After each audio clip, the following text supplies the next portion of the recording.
Հոմեոպաթիկ մեթոդը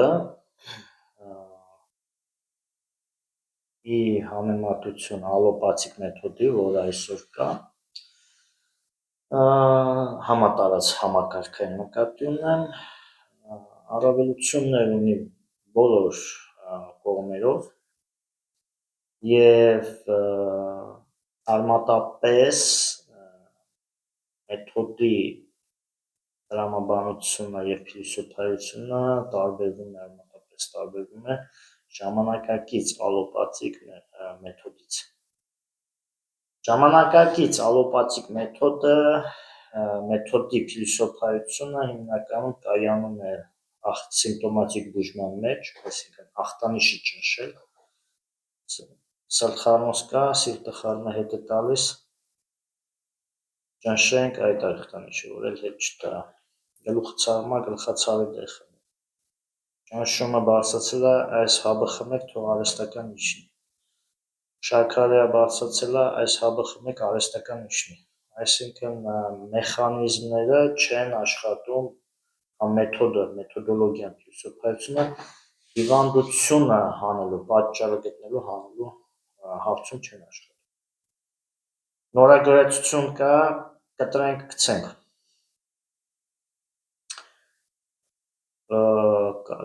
Կարցինոման, օրինակ, կալցիումի յուրացումից է, անկումից է կարցինոմաները, չէ դա չարվորակ քաղցկեղ է, կտրենք, գցենք։ Եվ հասել է բժշկությունը այսօր այն մակարդակի, որ շատ մեխանիզմներ ավելի բարբարոսական են, քան եղել են 200-300 տարի առաջ։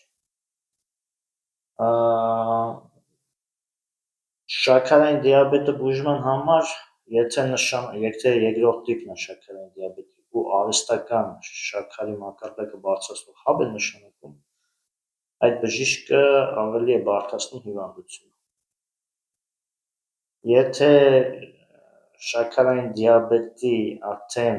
երկրորդ տիպի վերջնական ստադիան է ու նշանակում են արդեն ինսուլին, դա սխալ բուժման հետևանք է։ Եվ ինսուլին նշանակելով բժիշկը վերածում է երկրորդ տիպը առաջին տիպի, ավելի է բարդացնում։ Եվ այսօր եկել է այնպիսի մի շրջան, որ բժիշկների շատերը նույնիսկ իրենց չի հետաքրքրում կամ իրենց մտքով չի անցնում, որ կարելի է պատճառը հեռացնել և հիվանդությունից ազատվել։ Այսօր նույնիսկ ստանդարտներն են փոխվել, բժշկությունը, քանի որ այլևս չի կարողանում շաքարային դիաբետը բուժել, ստանդարտները փոխվել են, եթե առաջներում մինչև 5.7-ն էր նորման, այսօր 6.4 մինչև 6.3, այսինքն այսօր արդեն շաքարային դիաբետի նախնական ստադիան ալոպաթիայի կողմից դիտարկվում է որպես նորմա, այսինքն հիվանդությունը դարձել է նորմա։ Եվ հոմեոպաթիկ մեթոդը տարբերություն կայանում է նրանով, որ հոմեոպաթիկ մեթոդը կիրառում է գրեթե բոլոր այն մեթոդները, որոնք ուղղված են հիվանդությունը հանելու համար, այսինքն բժշկելու, ոչ թե սիմպտոմատիկ բուժելու, հոմեոպաթիկ մեթոդին ցավը այնքանով է հետաքրքրում կամ ճնշումը, ինչքանով պատճառը գտնելու համար, ոչ թե ախտանիշը ճնշելու։ Հոմեոպաթը ինքը ցավը չի ճնշի, այլ հիվանդությունը այն պատճառը, որ դրա հետևանքով ցավում էր կամ ճնշումը բարձր էր, այդ պատճառի վրա կաշխատի, որ քիչ-քիչ անցնի կամ դեռ անցնի։ Դա կախված է հիվանդության բարդությունից։ Նույն ուռուցքները, նորագույացությունը պատճառը գտնում է, հեռացնում է և նորագույացությունը ներծծվում է կամ լինում են, օրինակ, որոշ դեպքերում կտրվում, ընկնում են, իրենք իրենցով։ Հոմեոպաթիկ մեթոդը ինքը արմատապես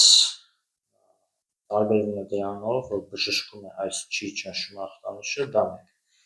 Երկրորդը կիրառում է Աստծու կողմից տված միջոցները, այսինքն կենդանական աշխարհ, բուսական աշխարհ, միներալների աշխարհ։ Եվ օգտագործում է այն մեթոդները, որոնք եղել են մարդկության մոտ տարիների ընթացքում եւ որոշ մեթոդները, որոնք իրենց արդարացրել են, դրանք ավելացրել են։ Բուսաբաժություն կա հոմեոպաթիայի մեջ։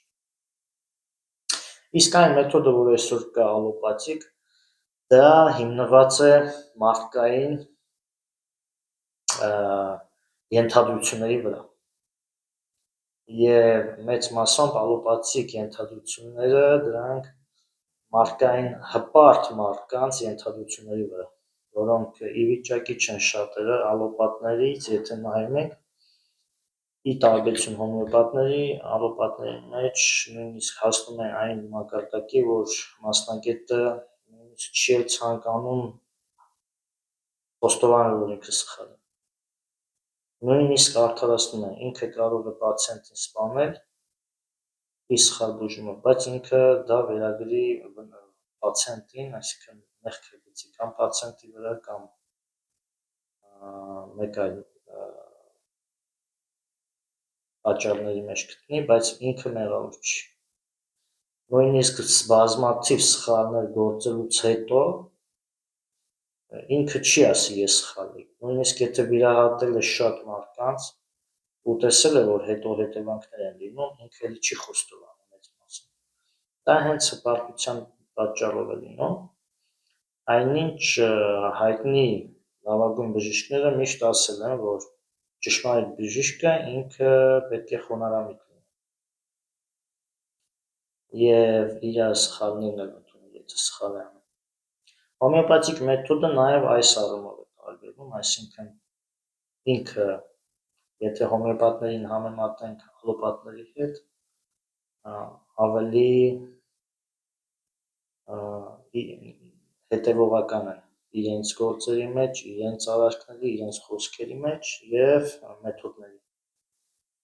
Հոմեոպաթիկ մեթոդը նաեւ պացիենտին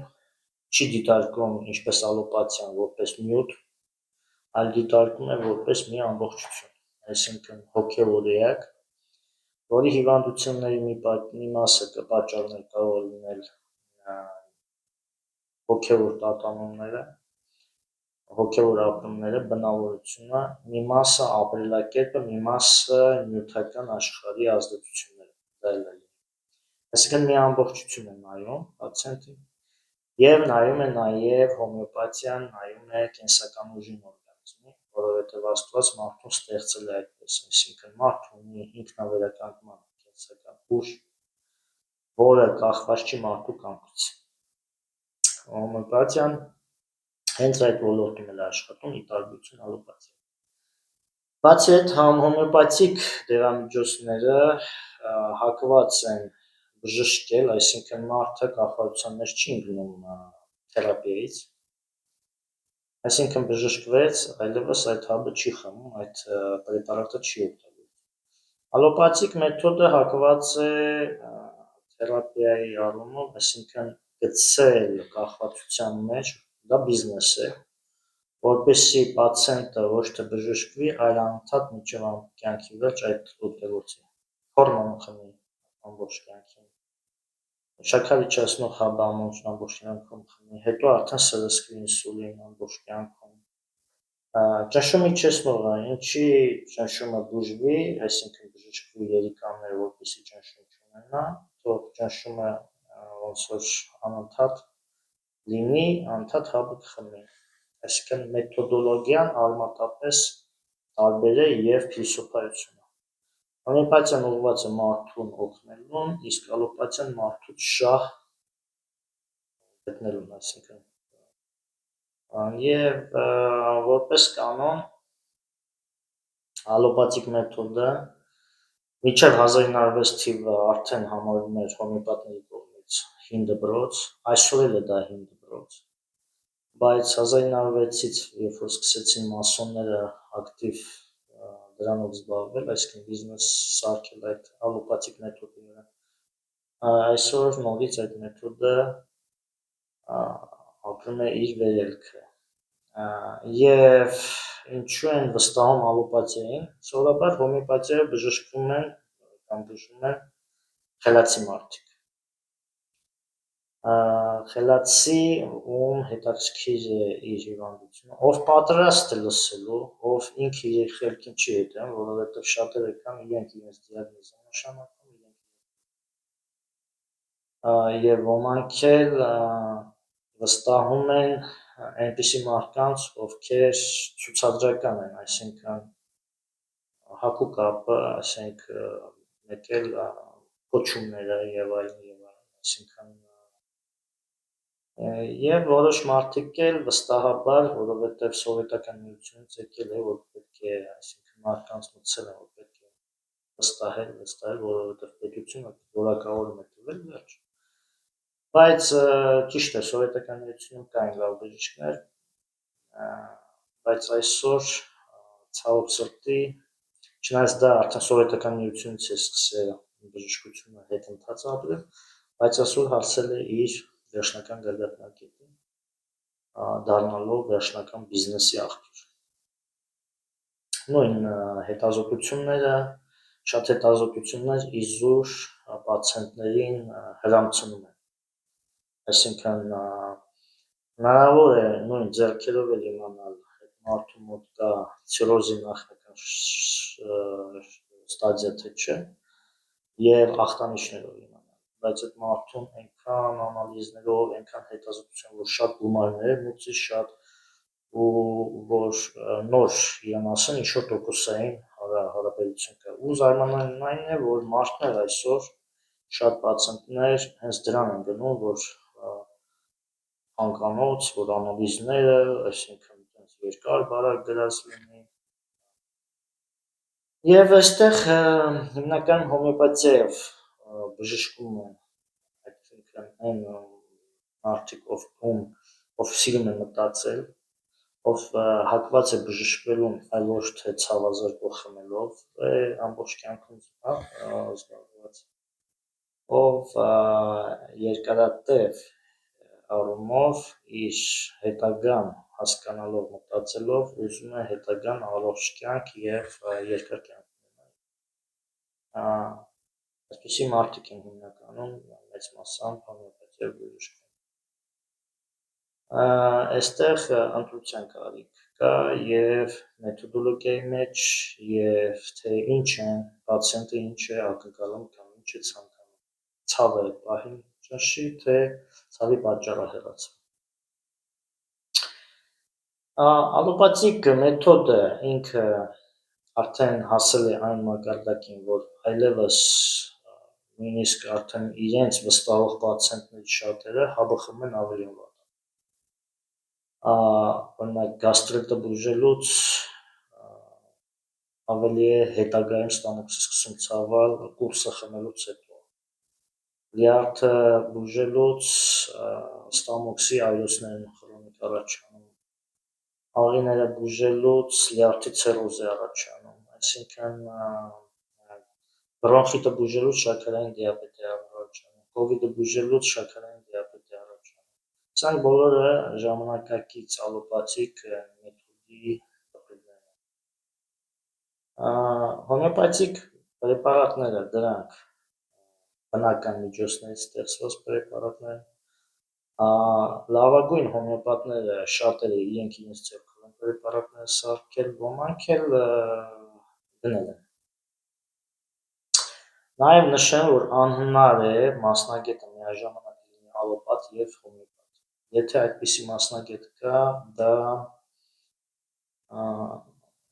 այդպիսի մասնագետը իր գործը չի կարող լիարժեք կատարել, որովհետեւ անհնար է եւ նույն գործիքով պացիենտին միաժամանակ վնասել եւ միաժամանակ բուժել։ Կամ վնասող գործիքն է օգտագործում անդադ, կամ օգնող։ Ալոպաթիկ մեթոդին դիմող բժիշկը չի կարող լինել լիարժեք հոմեոպաթ կամ լիարժեք բժշկող, այսինքն բժիշկ։ Հոմեոպաթիկ մեթոդը արմատապես է ալոպաթիայից տարբերվում, դրա համար անհնար է համատեղել այդ երկու մեթոդը։ Եղել են մասնագետներ, համատեղել են ու արդյունքներ չեն ունեցել փոքր արդյունքներ ունեցան հենց այդ պատճառով։ Երևի այսքանը։ Առողջ եղեք։